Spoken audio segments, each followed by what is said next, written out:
সেটা আমার মতো লোকরে রাস্তার মধ্যে এরকম আটকাইছে, এটা তার সাহস লাগছে না? আমার একটা হুইল চেয়ার দিবেন, আমার হুইল চেয়ার কই? তো নিজের কাছে নিজের খুব ছোট মনে হইলো। আমি কোন সময় বলছিলাম আমার মনে নাই।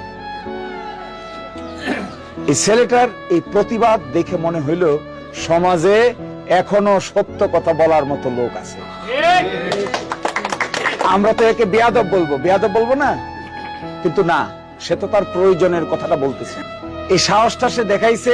এই সাহসটাকে যদি আমি মনে করি বেয়াদবি, তাহলে তো সমাজে ভালো কাজ করতে পারবো না।